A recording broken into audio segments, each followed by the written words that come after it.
That's Mary Marst, isn't it? Her reputation preceded her, didn't it? Well, it isn't every day a spoiled heiress becomes the acting CEO of an international hotel conglomerate. That's true. The Marst Corporation. Mary was certainly Daddy's little girl. Well, this family has seen its share of tragedy recently. What is it, 2 years ago, Frank Marst and his wife Ellen died in a skiing accident over in Europe? Then Frank's will hands over the family business to Mary, only to have her nearly die in a car accident. She suffered second and third degree burns all over her body. I don't think she was expected to live, and that was over a year ago. Well, you gotta hand it to her. She always defied expectations. She was pretty tough. So tough, maybe someone just got tired of waiting.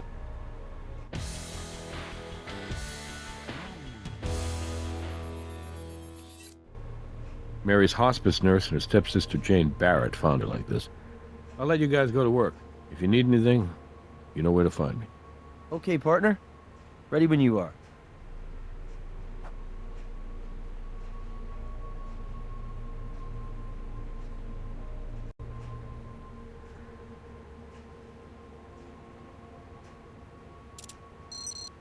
That is, or was, the unit which regulated Mary's morphine dosage. The mobility in the two fingers on her left hand allowed her to press the button on the regulator.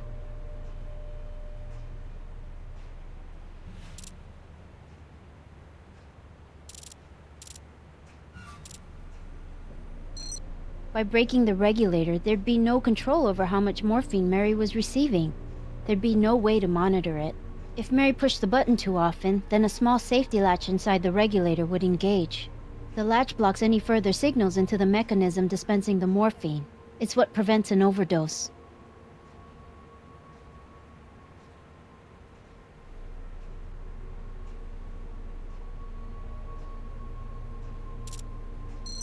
Yes, and Miss Barrett, that's Mary's stepsister. She and I found Mary. Like this.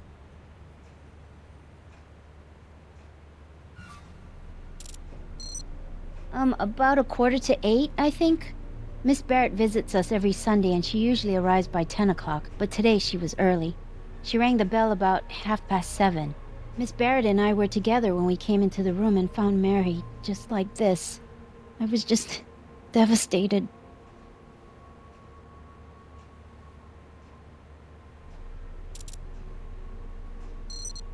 No, it's just not physically possible. Mary was burned over 75% of her body, and we're talking about burns which were second and third degree. The scar tissue is so extensive, her mobility had been limited to 2 fingers on her left hand. It's hard for me to say this, but I do believe Mary wanted to die. It's a miracle she survived the car accident, but the quality of her life from that moment on was extremely poor. It's difficult to imagine just how much physical pain she was in on a daily basis. We did as much as we could to ease that pain, but I know she's in a much better place now.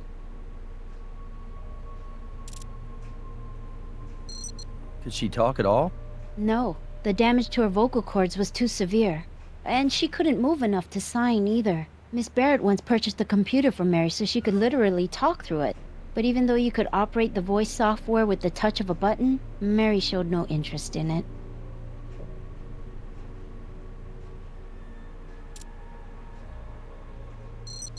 Are you familiar with the Nightingale Pledge? It's an oath nurses take, like the Hippocratic Oath. Part of it goes, I will abstain from whatever is deleterious and mischievous and will not take or knowingly administer any harmful drug. So in answer to your question, no, I did not assist Mary in ending her life.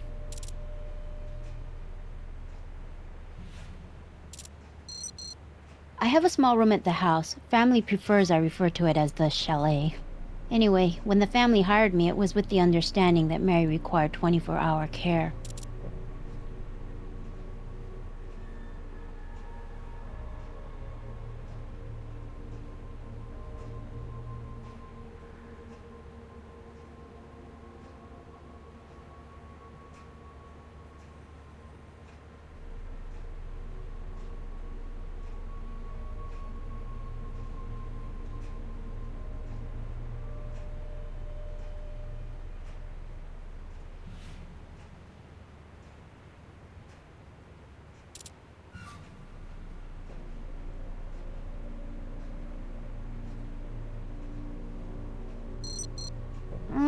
I can't remember Mary ever having a call button, actually. I used to just check in on her 4 or 5 times a night. But I stopped doing that a few months ago when the doctor was able to adjust the regulator to administer a dosage which allowed her to sleep peacefully through the night. I should have never have stopped checking in on her. Maybe I could have saved her.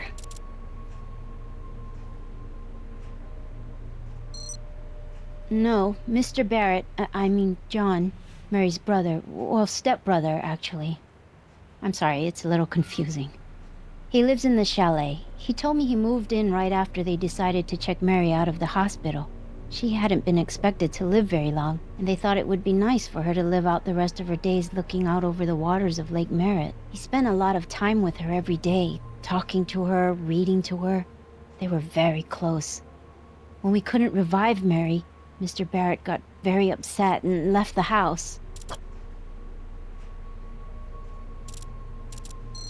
I don't know. I took care of Mary, but I was not particularly close to the family. I tried to be as inconspicuous in their lives as possible. Yes, of course.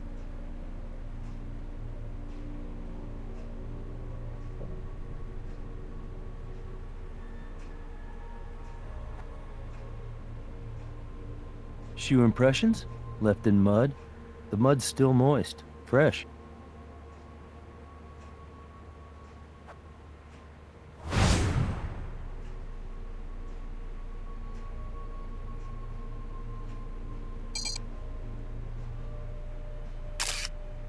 These muddy footprints have a very distinct tread.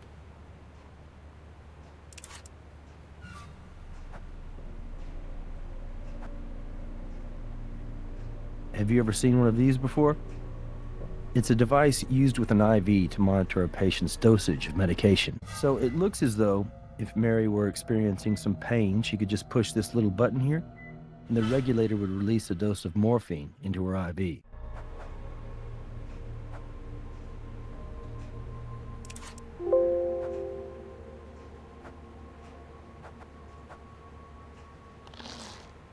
See this? There's a serial number right along the broken seam here. So if we put these pieces back together at the lab, we should be able to read it.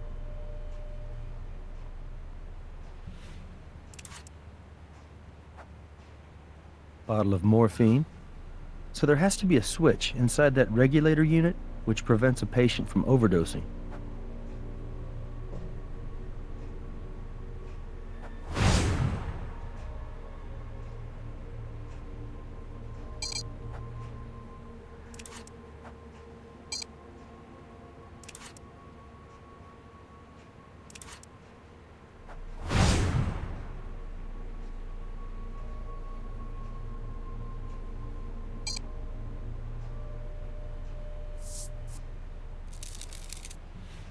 Well, that's an excellent print.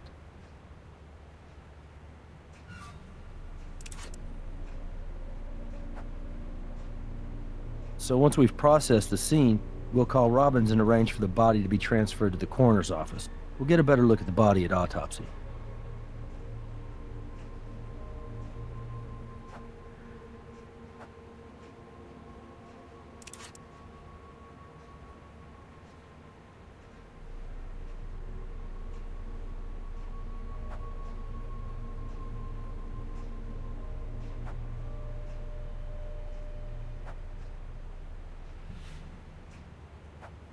Miss Barrett, we're with the Las Vegas Crime Lab. I know you're upset, but we'd like to ask you a few questions if you don't mind. Of course, officers. Whatever I can do to help. That's correct.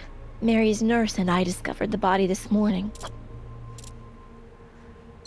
7:30 this morning? Maybe 7:45? I'm not exactly certain. Yes. She was lying almost exactly like this, but the nurse and my brother John did try resuscitating her, so the body may have been jostled a bit. I made sure none of us moved anything else, because I understand the importance of not disturbing a crime scene.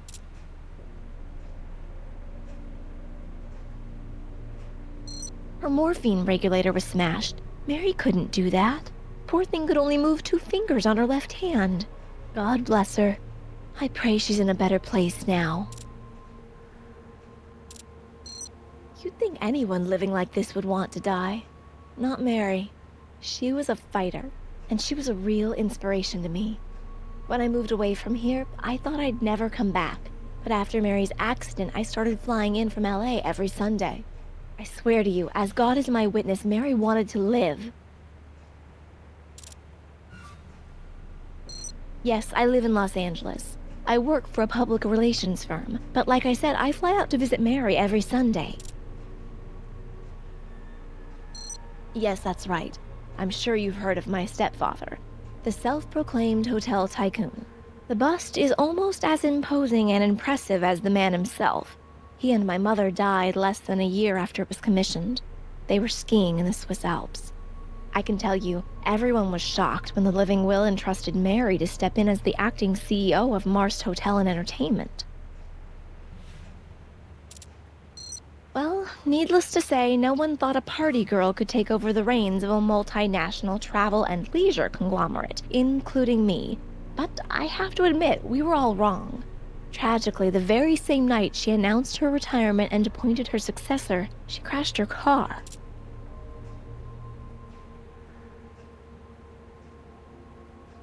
Yes, it is.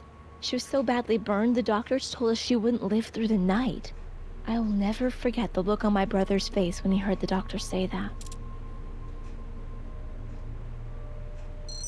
It's all impossibly difficult to describe to you. I mean, first our parents, and then Mary? It was almost too much to bear, but the way she fought, she was stronger than anyone could have guessed. She wanted to live. Mary's nurse let me in, and it was just like my normal Sunday visit. I wanted to tell Mary about my promotion. And then, as soon as I saw her, I knew something was wrong. I could tell by the paleness of her skin. I think I screamed, and the nurse screamed, and that's when John ran in and we tried to revive her. This is the family's chalet. When we all decided to bring Mary back here to spend her final days in peace, my brother John decided to move in too, so we could be with her and help take care of her. He and Mary were very close, much closer than he and I. No, we're not particularly close. Well, let's just say we have very different views about money, very different values about it. Growing up as an only child, Mary had always wanted a little brother, and John was more than happy to be spoiled by her. I have no idea. He ran out of here and I haven't seen him since. Thank you for your time, Miss Barrett. We'd like it if you could remain here in Las Vegas until we have a better idea of what happened to your stepsister, okay? All right, officers. Whatever you think is best.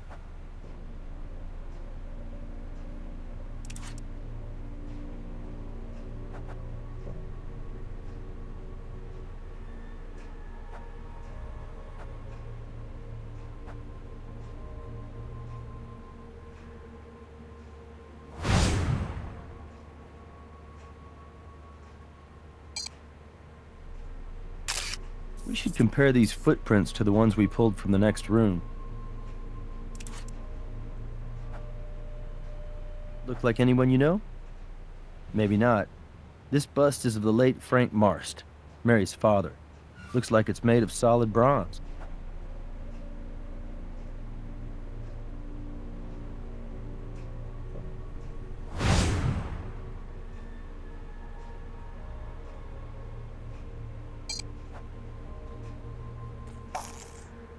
That's good. We'll be able to compare those marks back at the lab. Not bad for a preliminary assessment. What's next?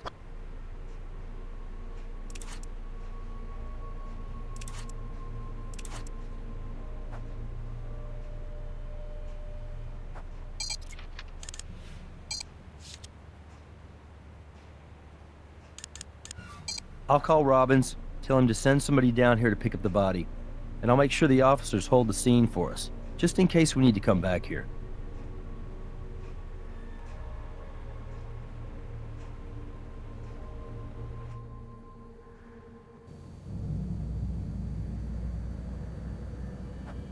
Hello again. Still working on your victim, but I can tell you her prelim tox came back with a toxic level of morphine. I should be finished with the autopsy pretty soon. I'll give you a call when I'm done.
All right.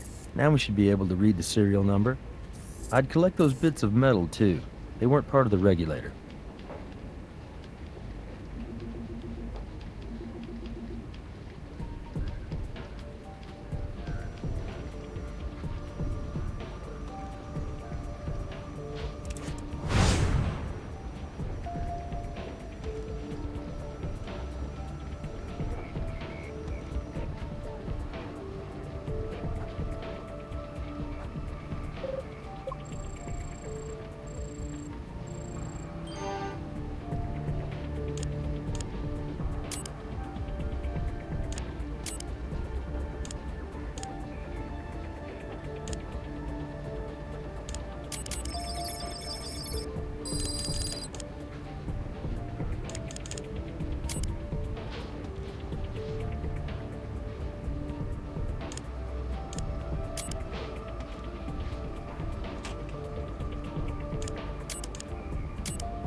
That's almost 100% bronze.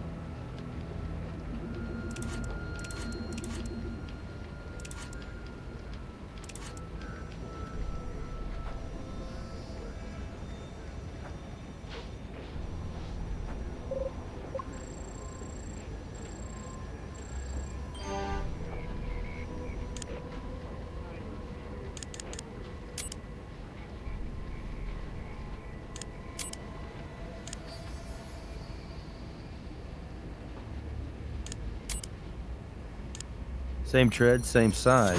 So whoever passed by the bronze bust of Frank Marst also approached Mary Marst in her bed.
It's a match.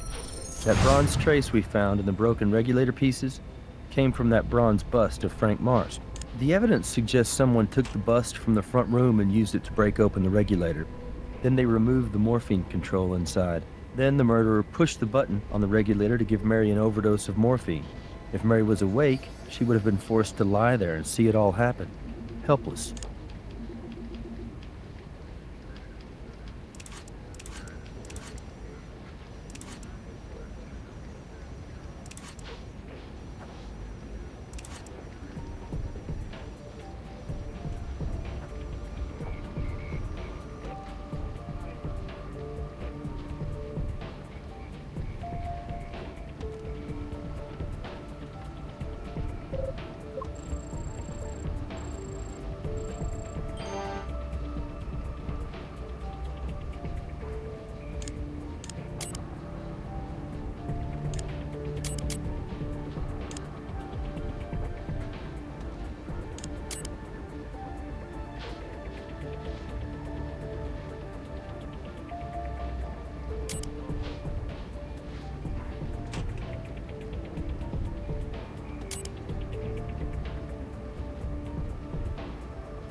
So, the print on the bottle matches Jane Barrett. It says here she was arrested 6 months ago as part of a Death with Dignity demonstration in Carson City.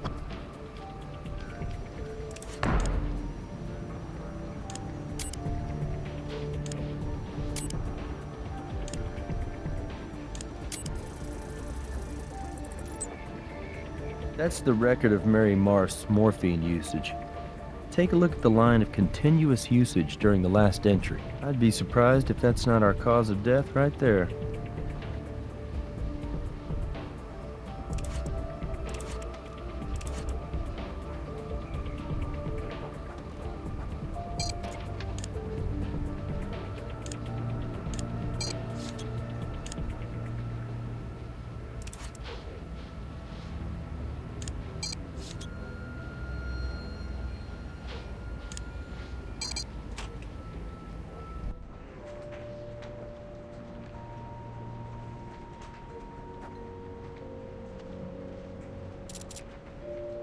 What evidence do you have? Prints on the bottle of morphine belong to Ms. Barrett? Well, until Doc Robbins gives us the results of the autopsy, we can't even think about a warrant. But maybe Ms. Barrett will come in here voluntarily to answer some more questions. No harm in asking her, right?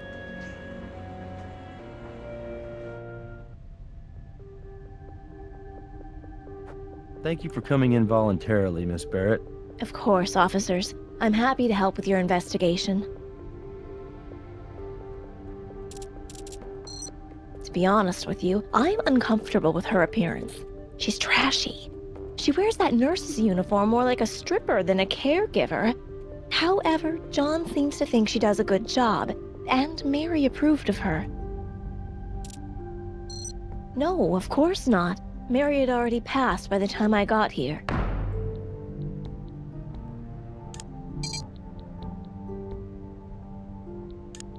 Oh, I'm sorry. I thought you meant today.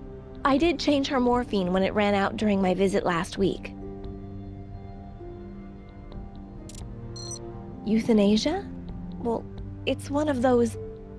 In theory, it sounds like something which could be a good thing, but in practice, what scares me is the opportunity for abuse. Kids offing their grandparents in order to inherit the money to buy a new cell phone? No, I'm opposed to it.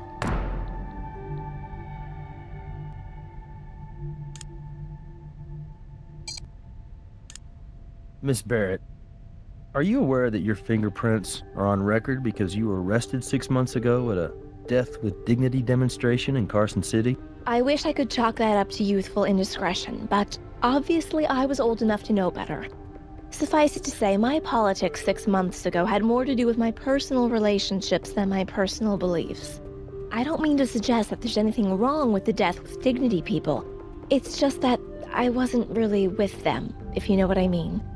And honestly, having lived with Mary like this for all this time, I can't say I could make a decision like that. Especially because, even though she can't speak, I know Mary wants to live. I know that very much in my heart.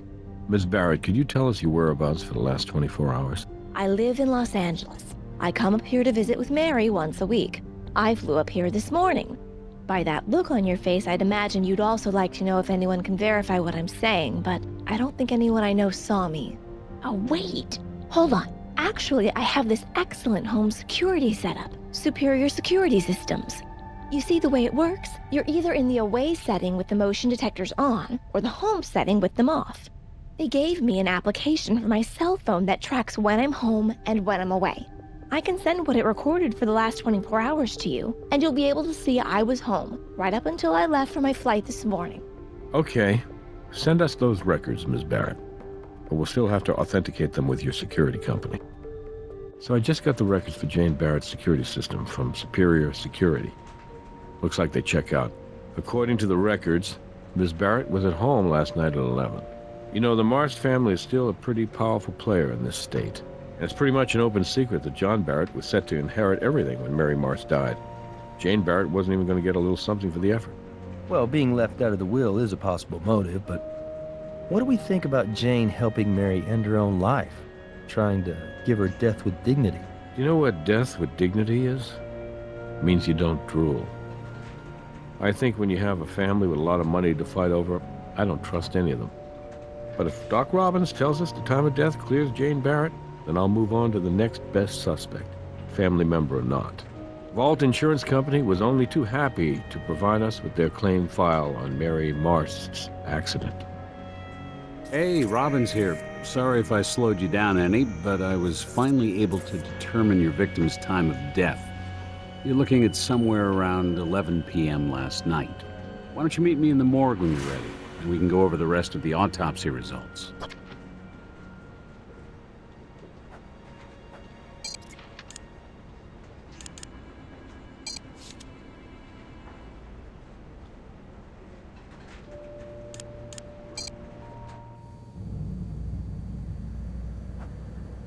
Thanks for waiting.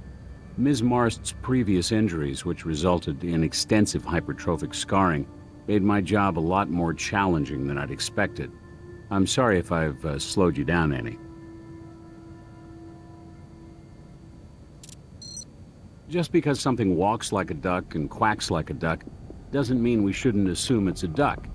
The massive amounts of morphine found in the victim's system would lead one to expect death by overdose-related causes. And I did determine Ms. Marst's cause of death to be asphyxia due to morphine intoxication. Because the extensive scar tissue in Ms. Marst's lungs was hypertrophic, it took a little while for me to distinguish the morphine as the root cause of the asphyxia, as opposed to a more general catastrophic failure of the respiratory system due to her persistent condition. Is it just me, Doc, or did this autopsy take a little longer than usual? Well, Nick, it's just been a while since I examined a body with such severely burned tissues that hadn't been a contributing factor to COD. I estimate time of death to be somewhere around 11 p.m. last night. The problem I had with this one is, if you take a good look at the muscular atrophy, it presents like advanced rigor. These pressure ulcers and skin abrasions also led to some initial confusion over the degree of livor mortis. And finally, once I got Ms. Marst's medical records and saw she'd stopped eating solid food about 3 months ago, I knew I couldn't use any partially digested food to help set her time of death. Man, you weren't kidding when you said this one was challenging. Yeah, but that's what keeps the spark alive in this job. It's a good question, and I have no answer for you. Now, in a situation like this, where such a high dose of morphine is involved, I look for signs of cadaveric spasm. Because when voluntary muscles are deprived of oxygen due to, say, strenuous activity, these muscles tend to seize up perimortem, and indications of cadaveric spasming, let's say in the hands or arms, would tend to suggest the victim was in the midst of a struggle around the time of death, and I looked for such indications. When I got the full tox report back, it seemed to me that the level of morphine in her system was so toxic, it probably caused her to slip very quickly into an unconscious state just prior to the total collapse of lungs. So, absent any indication of cadaveric spasm, I concluded your victim's voluntary muscles were not engaged in any such strenuous activity perimortem. The more important point here is that whether this was a deliberate act of murder or an assisted suicide, Mary Marst's death was the result of a homicide. No, it would have been impossible. Her medical records indicate Ms. Marst sustained multiple near-fatal injuries in a car crash. Apparently, she actually inhaled burning fuel, which obviously severely and permanently damaged her vocal cords. Sure, I collected them for you, as usual.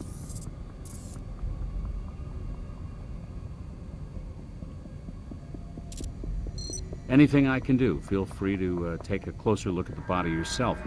Oh, almost forgot. There's a shard of some kind embedded in the back of her left hand. I left it for you to collect.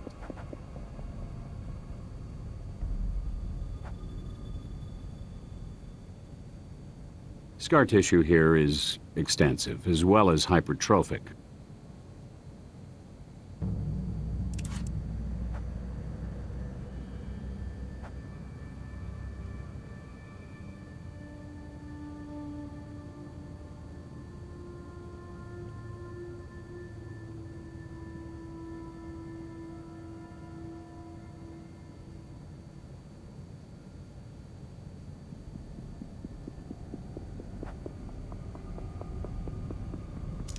That's the shard I told you about.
Looks like an acetone and some hydrogen cyanide combined into fibers of an ethyl methacrylate monomer and bonded with a similar but complex polymer of transparent thermoplastic.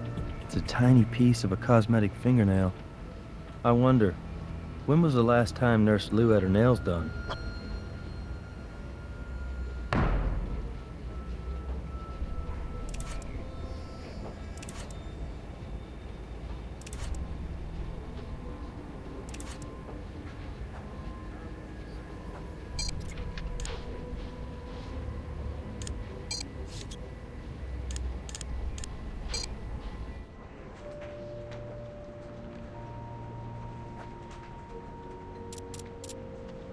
What do you got in the way of evidence?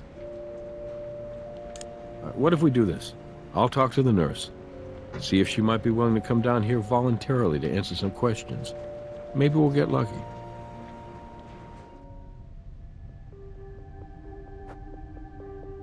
Nurse Lou, we appreciate you coming down here voluntarily to answer some questions.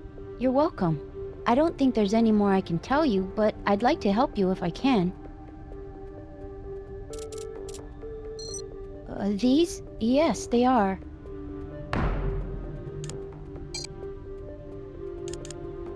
That's odd. Oh, but you know, I did get a nail tip put on my index finger when the real one broke last week.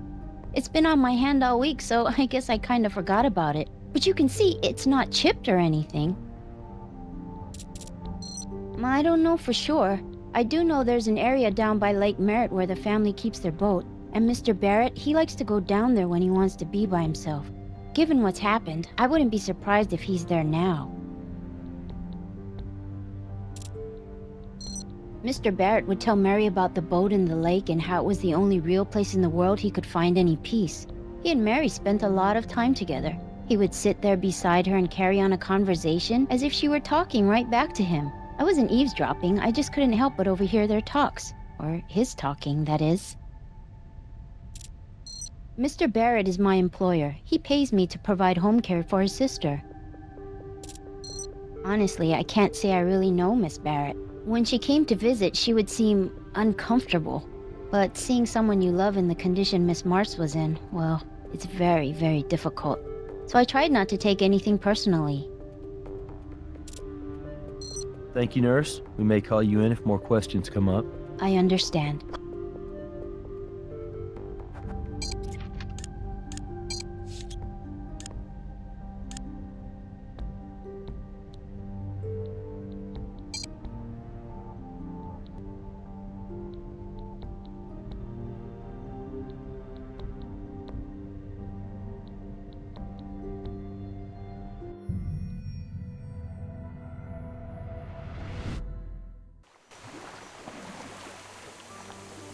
That must be our man. Right where Mary's nurse said he'd be.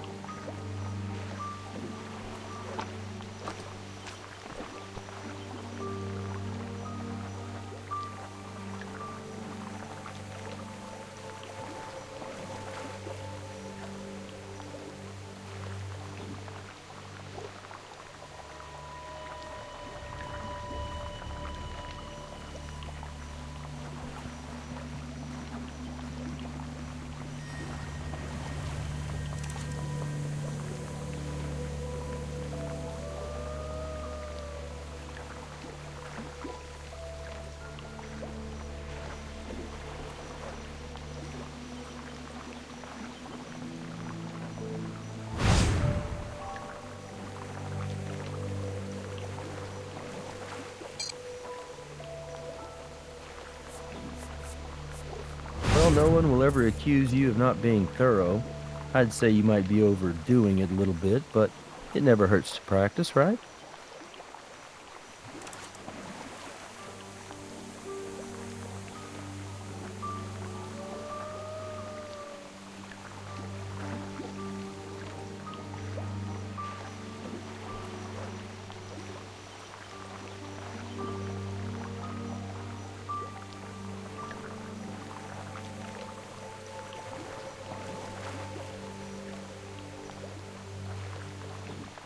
Yeah, that's a nice boat, but it's not why we're here. Let's stay focused.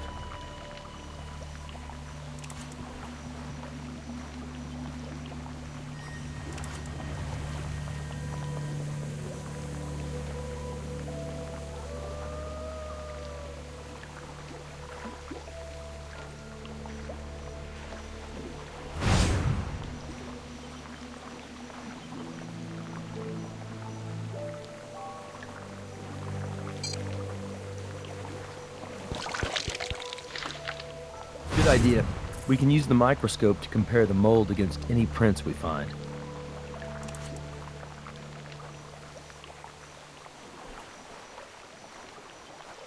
John Barrett, we're with the Las Vegas Crime Lab. Okay. Do you think I'm gonna need my lawyer? We're looking into the death of Mary Marst, and we'd like to ask you some questions. I didn't do it. What else do you need to know? Sister. Mary was my sister. Even though our mothers were different, that didn't matter. And Mary was the only real member of my family I had left. Now she's gone. What the hell are you trying to insinuate? Mary was a fighter. Most people just lose their will to live. Not Mary. She was an inspiration. You know what? That's really none of your business. My opinion? I think you're wasting your time. And mine. My sister's gone, and your investigation isn't gonna change that. I'm gonna let you in on a little family secret. We have a real problem with authority, unless we're invested in it. So any more questions you have, save them for each one of my lawyers. Yeah, give me a call. We'll grab a drink or something.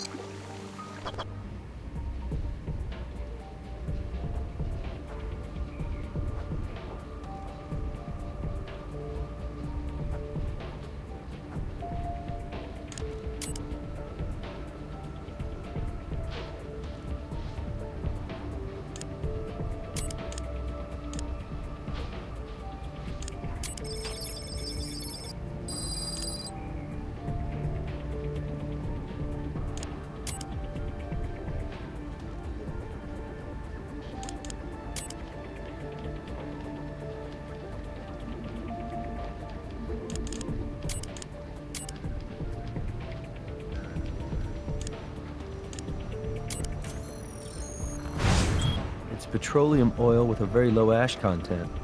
Looks like the type of two-stroke oil you'd use in jet skis. Good job, partner. You proved that pool of motor oil is absolutely a pool of motor oil.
The size and the tread patterns match. Our suspect was wearing these shoes. We need to talk to Brass.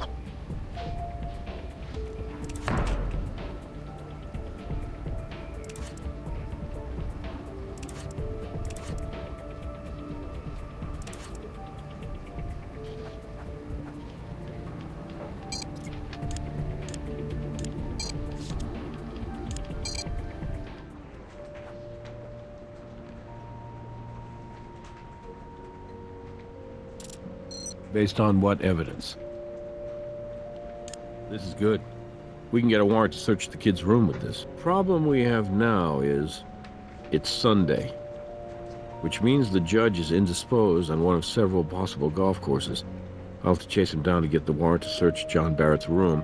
Why don't you head back to the lab? I'll call you when I have it.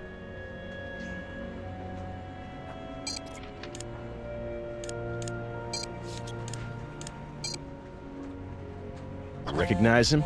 This is a statue of St. Ambrose, patron saint of beekeepers. The statue belongs to Beatrice Salazar. At least it belonged to her back in 1982.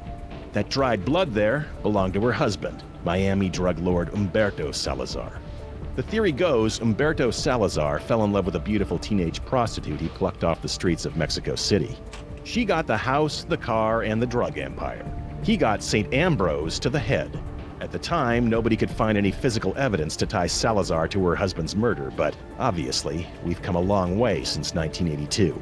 And that's where you guys come in. Salazar's grandstanding when she showed up the other day was just for show. Her DNA has been on file for a while. What are these white, pasty flecks? Adhesive from an evidence locker sticker. I just need you guys to pull her DNA off this statue, and if you can, that's the ball game. We've got her for murder.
Nice job. Now let's run the sample.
Wait, what's going on? I'm not sure.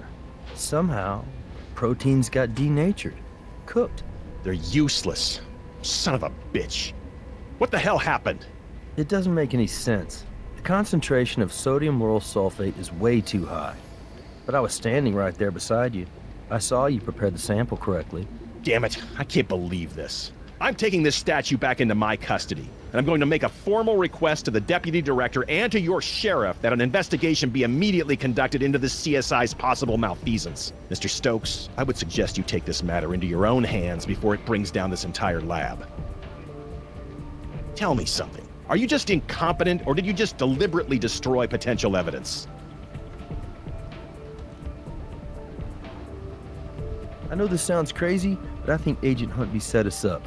I think he deliberately set us up so that we would consume that potential DNA sample in analysis. And he wanted us to take the fall for it. Catherine, we gotta get our hands back on that statue. We need to analyze whatever traces on it, and we have to figure out what the hell's going on with Huntby. Huntby just left the building, and he took the statue with him. I'll notify the FBI field office. See if they can help us. I think Nick is right. And I'll do everything in my power to get that statue back here and have you retested. But until we can get this thing totally resolved, I think it's best for the credibility of the lab if I keep you off any cases pertaining to Beatrice Salazar. I understand you have another case you're handling right now. I recommend the two of you keep working on it. So, walk me through this again. Okay. We used a moderate concentration of sodium lauryl sulfate to lyse the cell walls. Okay. Cell walls open up, allowing us to extract the genetic material inside and prepare it for DNA analysis. Exactly. Except this time, for some reason, there was a much higher concentration of SLS than we normally use. So when the sample was hydrated in preparation for our DNA analysis, the water and the high concentration of SLS produced a chemical reaction that gave off enough heat to raise the temperature of the water way above 80 degrees Celsius. Which would have denatured the protein and destroyed the viability of the sample. Agent Huntby is claiming you incorrectly prepared the lysing solution by adding too much SLS. Catherine, with all due respect to Agent Huntby, I was standing right there when it all went down. The solution was prepared correctly.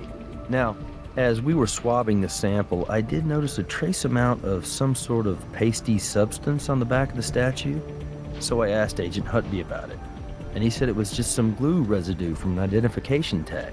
You know, you can create a paste with sodium lauryl sulfate, concentrated enough to have that reaction when hydrated. It's Brass. I finally tracked down the judge and got him to review and sign our search warrant for John Barrett's bedroom.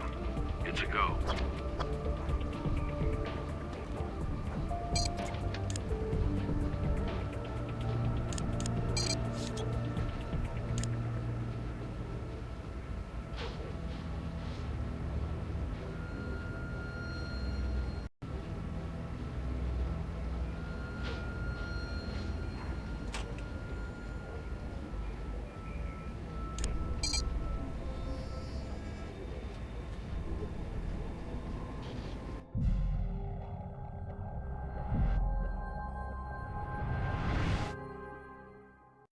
Brass had a hell of a time getting this search warrant. Let's not waste it. Stay sharp.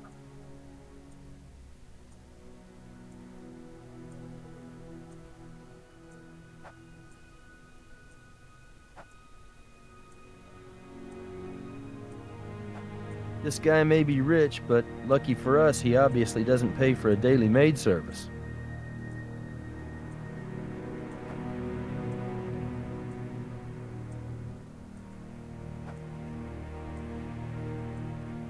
Look what we have here. Cosmetic fingernail, which looks as though it's fallen off, and taken a bit of the real nail with it.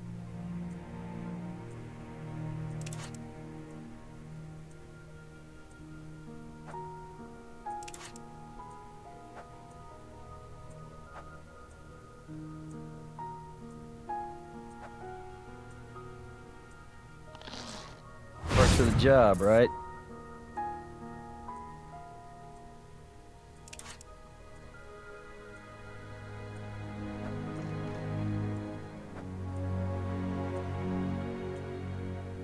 The man likes his shoes.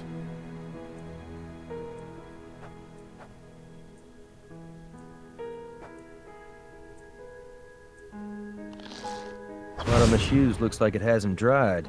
It's fresh.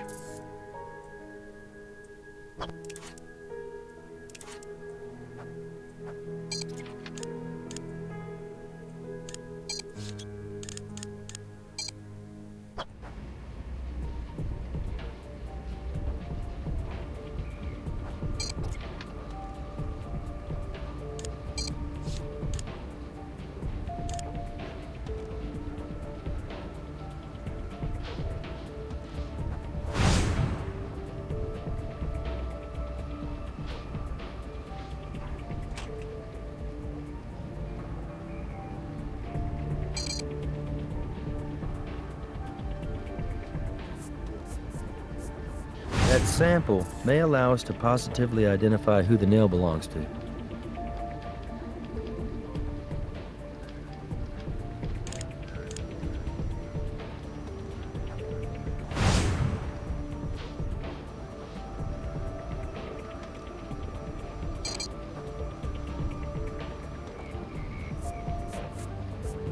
Dirty job, but somebody's got to do it. Hopefully we'll be able to recover some usable DNA.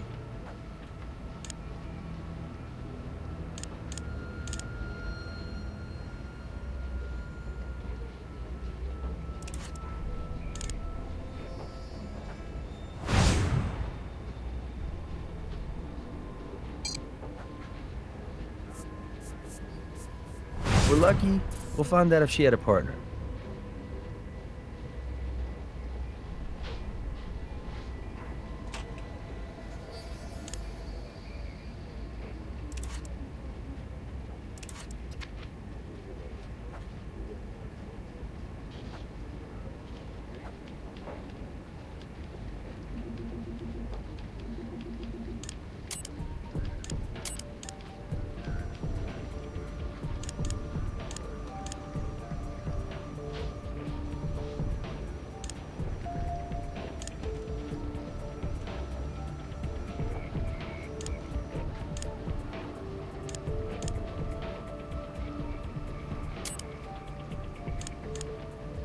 It's a tiny piece of a cosmetic fingernail. Matching an unknown to an unknown like that doesn't tell us much. If we processed all of our evidence as thoroughly as we can, seems like we might have a test or two to run.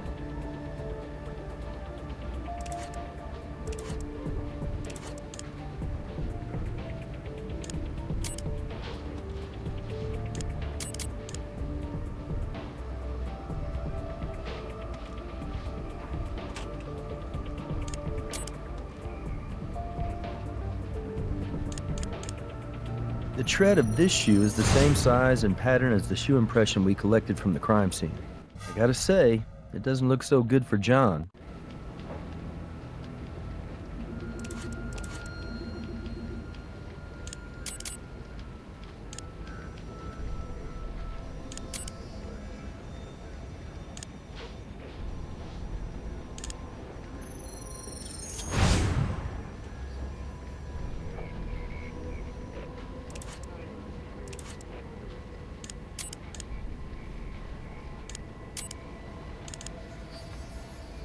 The tread of this shoe is the same size and pattern as the shoe impression we collected from the crime scene. I gotta say, it doesn't look so good for John.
Okay, so not only is Nurse Lou a stripper with a rap sheet, she lied to us about the fake fingernail.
Well, hello. It's always the naughty nurse, right? Not only does Pauline Lou have a work card because she's been a dancer at various gentlemen's clubs around town, but she also has an arrest for solicitation on her record. Looks like John and Nurse Lou didn't want us to know about their little relationship. Do you want to tell Brass, or should I?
Looks like John and Nurse Lou didn't want us to know about their little relationship.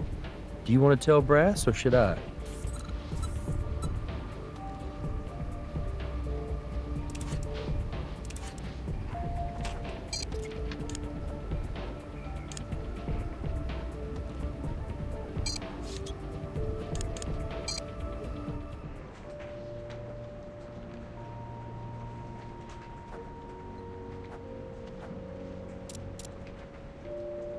What evidence do you have? Pauline Lou and John Barrett were lovers. Great. So I'd call that motive, wouldn't you? So let me get this straight. John Barrett stands to inherit a fortune. His girlfriend, the nurse, provides him with an alibi, and lucky for her, vice versa. And on top of that, her intimate knowledge of the regulator unit gives the kid a great big opportunity for murder. Looks like John Barrett doesn't seem too interested in providing an alibi for anyone, including Pauline Lou. Okay, let's not tip our hand here. If we try and talk to John Barrett first, his lawyers might circle him and the nurse. But if we call the nurse in here first, then maybe she'll be willing to make a deal and give up her boyfriend. I'm very confused by this situation. I've tried to be very cooperative. Have I done something wrong?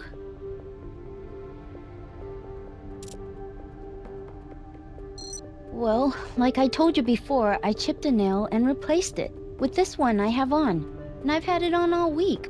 Why are you asking?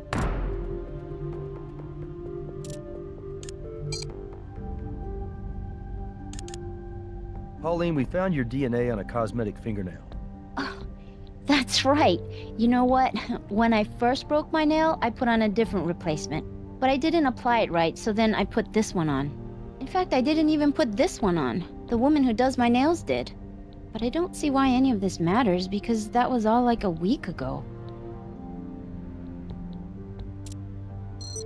Why are you asking me that?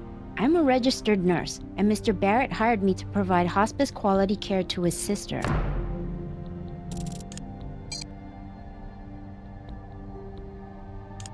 Pauline, I'm gonna ask you again. What is your relationship to John Barrett? I think you know why I'm asking. Because according to the semen and vaginal contributions we found on this underwear, you and Mr. Barrett were very intimate. At least on one occasion. It's true. I love John. We've been together for some time now. I met John not long after his parents passed away. I probably fell in love first. I think he was more interested in being distracted. You see, before I was a nurse, I was a dancer. A stripper, actually.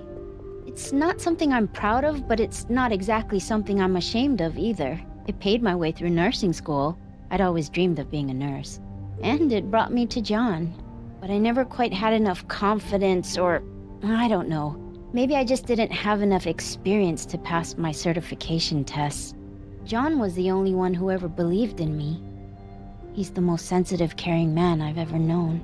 Pauline, you've been telling us this whole time that you're a registered nurse. Yeah, well, for all practical purposes, I am. It's just that I don't actually have this certification yet, and I didn't want to get John into trouble for having hired me. Look, I swear to God, that's the only reason I tried to hide our relationship from you. Look, all my life, all I've ever wanted to do is be a nurse and help people. I couldn't bear the thought of being barred from the profession for good because of this. As Mary's nurse, you definitely had what we like to refer to as opportunity. You following me? Okay, now since you and John had a little thing going on, and he stood to inherit the family fortune if and when Mary died, well, that gives both of you motive. What really complicates things is that you've told us two different stories. I'll tell you what, Miss Lou. We're all reasonable people. We know you and John are in this thing together. That's why we're prepared to offer you a deal. Testify against Mr. Barrett, and we'll make sure that you do the bare minimum of jail time. What do you say? No, please, I'm innocent. You've got to talk to John. He'll tell you. We were together all night. I swear to you. You lied to us, Pauline. Now it's kind of hard just to take you at your word. And since John's not talking, we're really going to need your help to find something to back up your story. If John knows what's going to happen to me, he'll talk to you. I know he will. He's a very complicated man. Before her accident, Mary gave John a gift. It's a goofy little thing. This little finger puppet. It was like this private joke between the two of them. But then when Mary got hurt, that stupid puppet began to mean the world to John. He would hold it at her bedside and try to make her laugh with it. But last week, the puppet got lost somehow. I'd been cleaning up and I must have misplaced it, but John went ballistic. I mean, you'd have thought I'd run over his dog. Anyway, day before yesterday, I found the damn puppet. I was thrilled. I went down to the lake, down by where they keep the boat. and I was gonna surprise John with it, but before I could say anything, he started screaming at me. And that's when I threw that stupid puppet away. For good. Well, not exactly for good. I tried throwing the damn thing in the lake, but instead I ended up tossing it into the family's boat. Okay, this is the crazy part, and the whole reason I'm telling you this. I think if John gets that puppet back, then he might be able to open up to you guys. He's missing Mary so much. He just needs to have a piece of her back, and then he'll open up and tell you everything you need to know. I'm sure of it.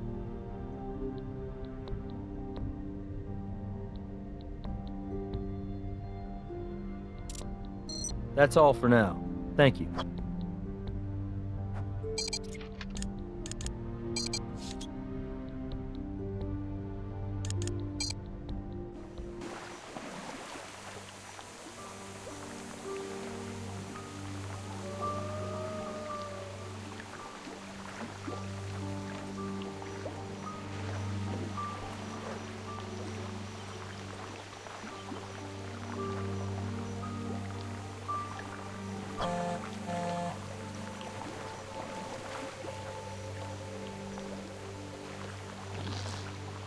Okay, here's that little puppet Pauline was talking about. It's ridiculous. I mean, I don't mean to be disrespectful, but it's just really hard to believe this would mean so much to Mary's brother.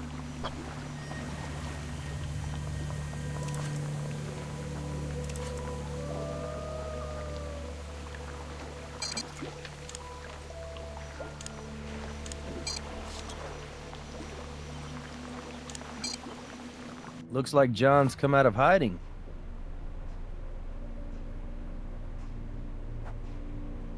Oh, God. Where did you get this? We understand it has a lot of sentimental value for you. It does. It may seem silly to you, but it means a lot to me. Thanks. This finger puppet, this dumb, ugly little finger puppet, is proof I killed my sister. She gave it to me just before the accident. And then afterwards, you know, I'd put it on her finger. She'd make me laugh. It disappeared a week ago, right after I made Mary promise me she'd keep living. For me. 'Cause I could tell, in her eyes, she wanted to give up. She was tired. I couldn't let her go. When I thought I'd lost this puppet, it suddenly occurred to me that instead of convincing Mary to stay with me, I'd actually pushed her into leaving. I killed her. Someone else may have helped her, you know, carry it out, but it's really my fault. John, I don't understand something, and I don't mean to be insensitive, but how would you know what Mary was thinking? She couldn't speak. She could hardly move. How were you communicating with her? We both knew Morse code. We tap into each other's palms. It's almost like how Helen Keller used to communicate. Mary knew Morse code. Yeah. You know, for laughs, she'd tap out the things that bothered her on the regulator button, because she knew it would cut off after a certain point. She complained about blisters and cramps. Jane. Jane? Yeah. Mary told me every Sunday at some point she'd get so bored when Jane came over that she'd spell her name out with the regulator button. It's like the finger puppet. Stupid, but funny. I really miss her. We need to get back to the lab and review those regulator records. I think we may have overlooked our best witness.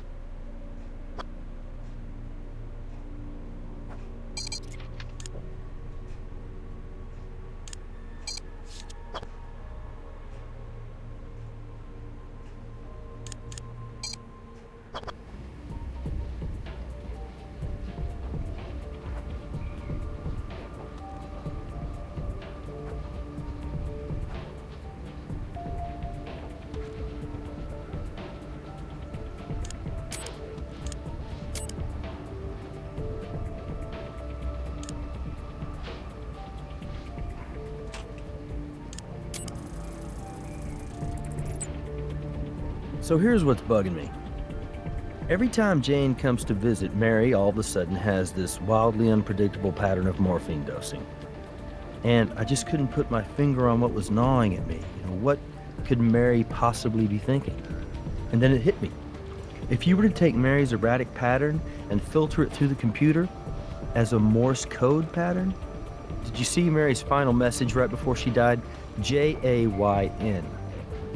You know, Morse code has been in use for over 160 years. It only ceased to be an international standard for maritime communication in 1999. And for some reason, I remember when the French Navy ceased using Morse code in '97. The final message transmitted was, "Calling all. This is our last cry for our eternal silence." Let's go talk to Brass.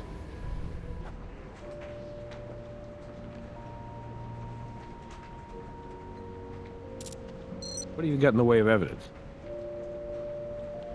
I mean, this isn't exactly a smoking gun.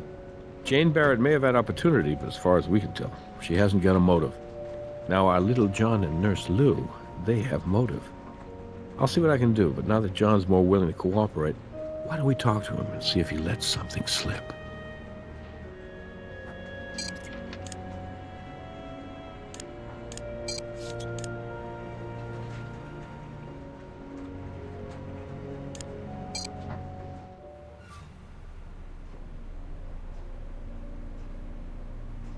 Look, officers, this is a really terrible time for me right now. I'm sorry for lashing out at you. I realize you're just doing your job. I lied to you about one thing. If someone did this to Mary, I want to know who. I'll help you. In any way I can. Ask me whatever questions you need.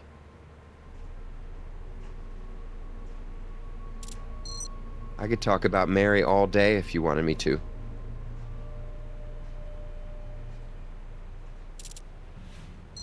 I love Pauline, and I know she would never do anything to hurt Mary. And even if Mary had wanted Pauline to help end her life, I mean, even if Pauline had found some way to communicate with Mary about that, she would have come to me first. Whatever you think you have on Pauline, I'm telling you, you're wrong. That Pauline wasn't actually a registered nurse?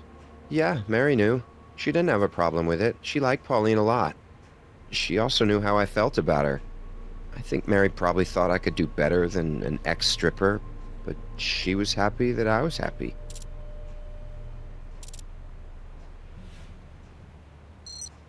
Everyone knew we were a couple, including Jane.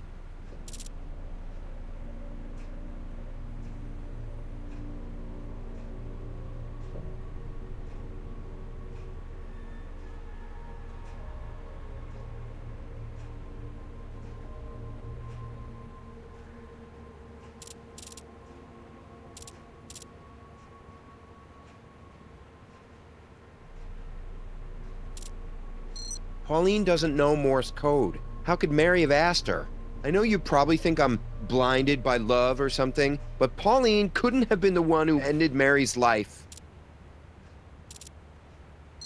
Pauline and I were home all night. We got back around 10, and then we basically crashed in our room till morning. It's not really much of an alibi, right? Nobody saw us, nobody called us, but it's the truth. I understand you have to ask me that question, but it still hurts.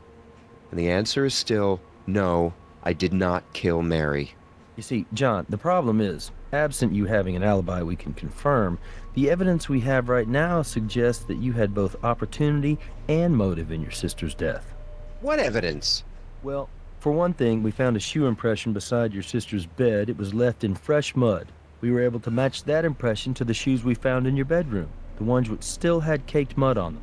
Wait a minute. Think about it. If I was really gonna kill Mary, why the hell would I track mud all over the house and leave my shoe print where you guys can find it and match it right back to me?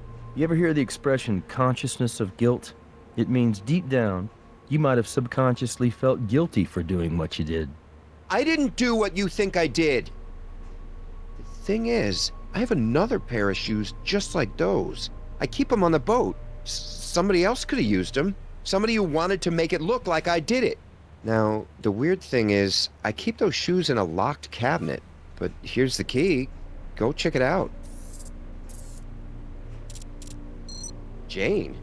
My sister and I don't exactly get along anymore, but between the two of us, I'm the one capable of murder, not her.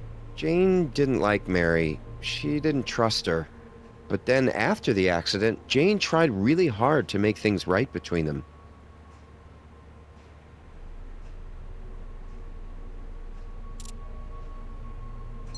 No, Pauline and I were there all day. We never saw her. Do you lock the front door? No, we don't. I mean, I guess it's possible Jane could have come in without us seeing her. Anything's possible, right?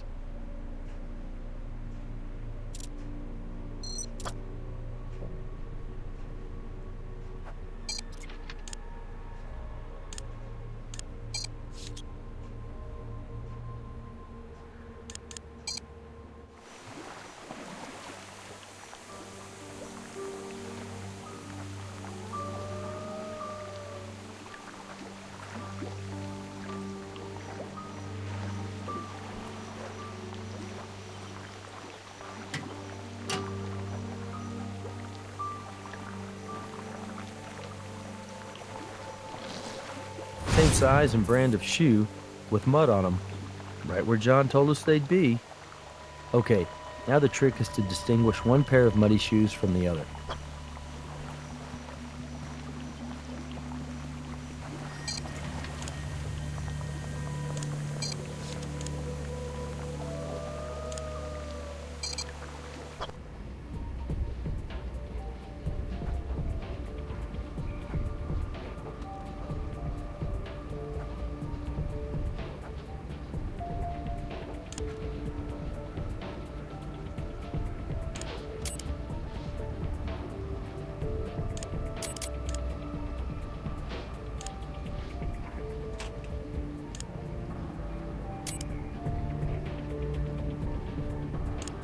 The shoe impressions we collected at the crime scene match the treads of the shoes we recovered from the boat. These are the shoes the killer wore.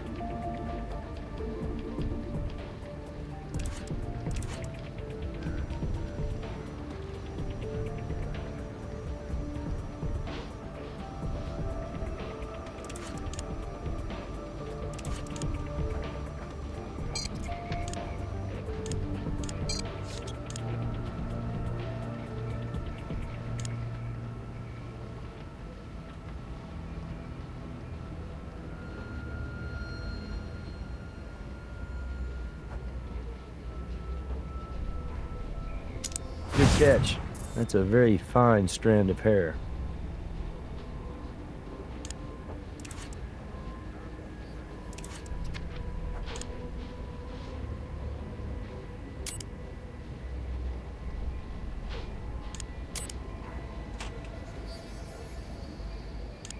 Okay, so this pretty much backs up what Jane Barrett told us. She was home in Los Angeles last night. Pretty solid alibi. You may have something there. Jane comes to visit every Sunday, and every Sunday Mary's morphine usage becomes erratic. The records from Jane's security system indicate there was one Sunday when she stayed home. Now, don't you think it's odd she didn't happen to mention that one Sunday to us? It's also not reflected in Mary's pattern of morphine usage. It doesn't contradict Jane's alibi, but it's definitely worth keeping in mind.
Appearances can be so deceiving, can't they?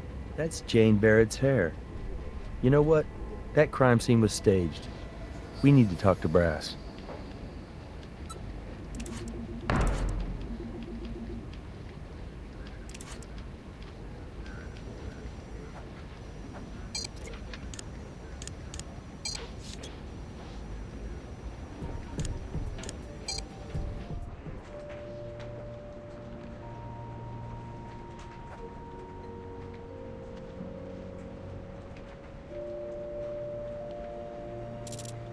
Based on what evidence?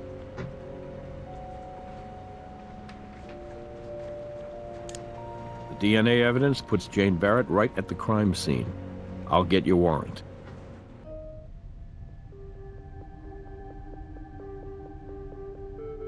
I don't understand. Why am I being brought in like this? I told you before I was at home in Los Angeles.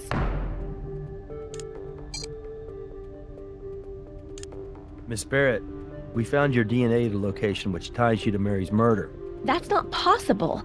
I gave you my home security system records. I wasn't even in Las Vegas. I was home. This has to be some kind of mistake. Didn't you check with the security company? That's exactly what we did, Miss Barrett. You, and everyone we talked to, mentioned how you would always pay Mary a visit every Sunday. But when we reviewed your home security records, we noticed one Sunday when your system listed you as home all day. I have an explanation. That is, May we see your phone, Miss Barrett? I'm going to get a search warrant for your home in Los Angeles, Miss Barrett. I'm going to have LAPD turn over the place and tell me exactly what they find.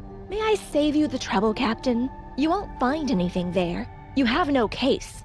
Just because I wasn't home doesn't mean I murdered my stepsister. That's actually quite a remarkable leap of imagination. And I would guess those don't usually play very well in front of a jury. I just heard back from the LAPD. They searched Jane Barrett's Lost Hills residence from top to bottom. Found nothing.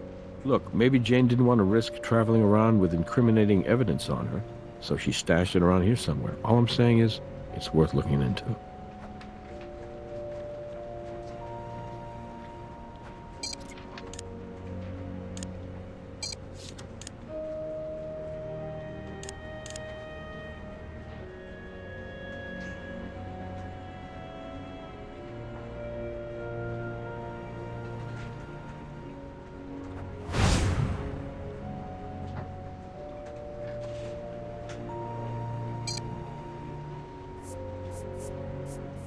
Smudge wasn't on her phone earlier. It's not sticky, it's viscous, like oil.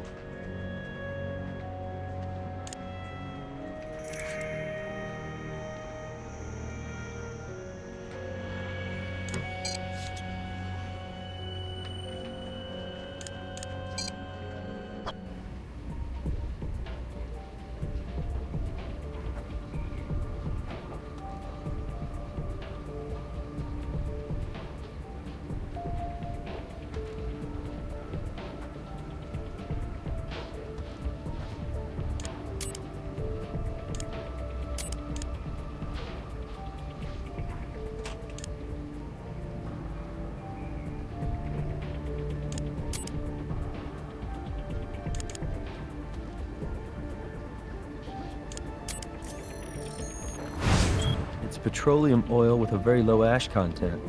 Looks like the type of two-stroke oil you'd use in jet skis. The chemical impurities in both oil samples match, which means we can put Jane at the lake very recently, but why would she go down there? Unless maybe she was trying to hide something from us. I think we're gonna need something to search below ground as well as above.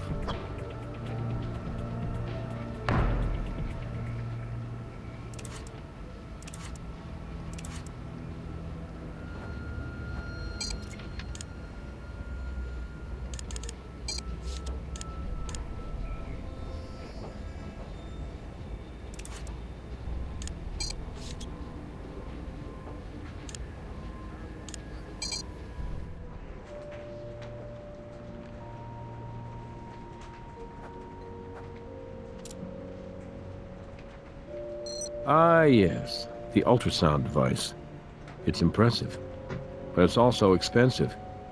Let's just be sure we really need it before we start wasting valuable resources. This evidence places Jane Barrett in proximity to that pool of motor oil. Okay. I'll get you that ultrasound device. Let's see if we can find out why she was there.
So this is what Jane was trying to hide.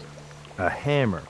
She buried the hammer right on top of a wrench, which looks as though it's been down there for a while.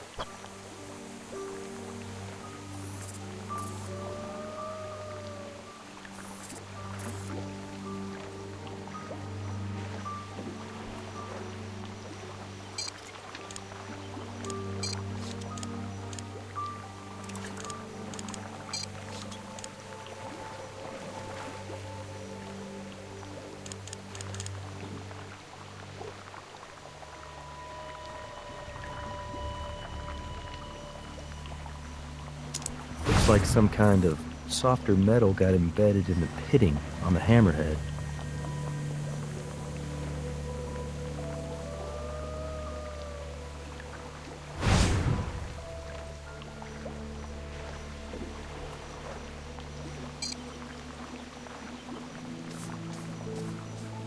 No fingerprints here.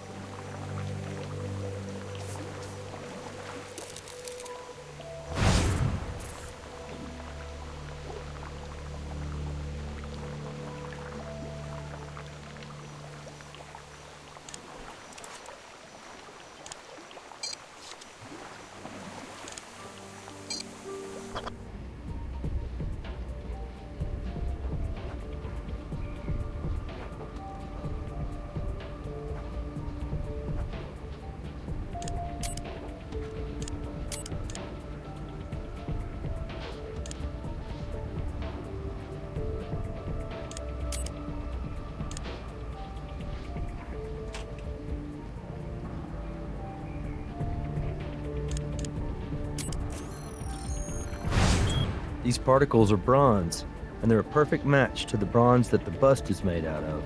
The bronze particles didn't come off by smashing the regulator. Someone deliberately shaved them off and planted them. So our killer wanted us to make the connection to the bust, and wanted to make sure we found those muddy footprints right by it. And he or she assumed that if we did, our focus would turn to John and Pauline.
Jane Barrett's fingerprint is on the hammer used to smash the regulator. I'd really like to hear what Jane Barrett has to say.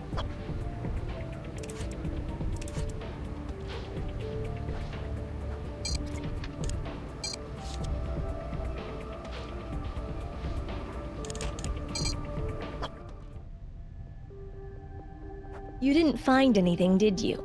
I tried to save you the trouble. So is that it, officers? You'll never really know, will you?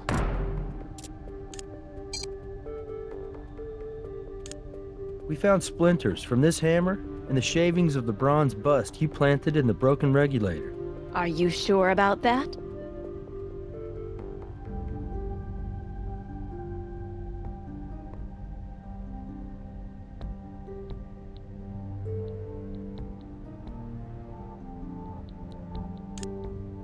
Here's your fingerprint. We found it on the hammer you buried by the lake. The same hammer you used to knock off a piece of that bust. The one you planted with the broken regulator. I'm just curious, Jane. Why the bust of Mary's father? Did you resent the Marst family that much? I hated them. Hated them for stealing my family from me. You know, when my parents died in that oh-so-tragic skiing accident, it made me start believing that there was the possibility of justice in this world. Like God had answered my prayers and punished them for abandoning me. But then Mary took over the company. She was just a stupid little party girl, and there was nothing I could do about it. But as soon as Mary resigned, that very night, I was ready. God really does help those who help themselves. Mary survived her accident, which upset me. Why was God punishing me? But I planned to try again, and that's when I bought that application for my phone so I would be able to create an alibi. But you know, I realized I could just watch Mary die, bit by bit. It was then that I completely understood God's plan for me. I wasn't being punished. I was being rewarded.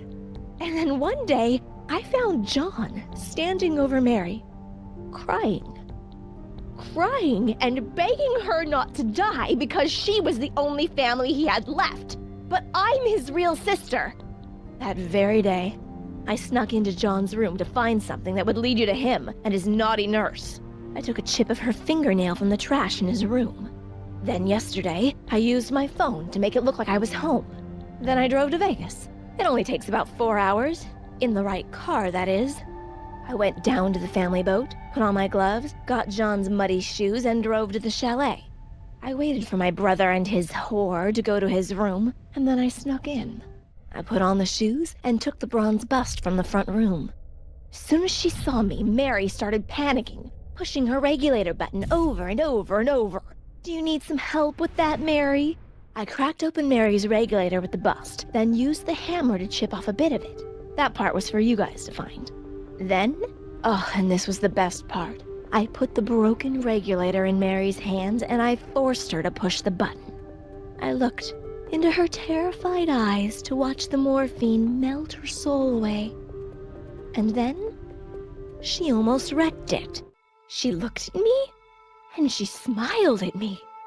She was trying to trick me, make me think she was glad to die. Like this was what she'd wanted all along, as if God was freeing her, not me. After she was dead, I planted that tiny bit of the fake fingernail on her hand. I replaced the bust, returned the shoes to the boat, and buried the hammer. Then I drove home. I got back just in time to catch my flight. You might be right, Jane. Mary may have been happy to finally be released of her burden. Or maybe she was smiling because she'd been able to spell out most of your name on her regulator right before she passed.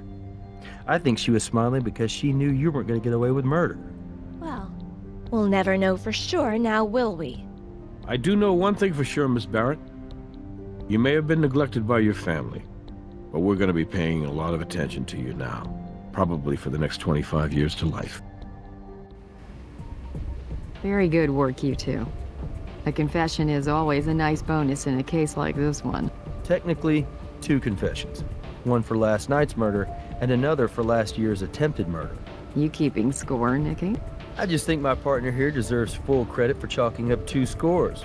And I think it should go a long way towards breaking up that cloud hanging over the team because of Huntby. You let me worry about Huntby. I'm telling you, Catherine, he's dirty. Good night, Nikki.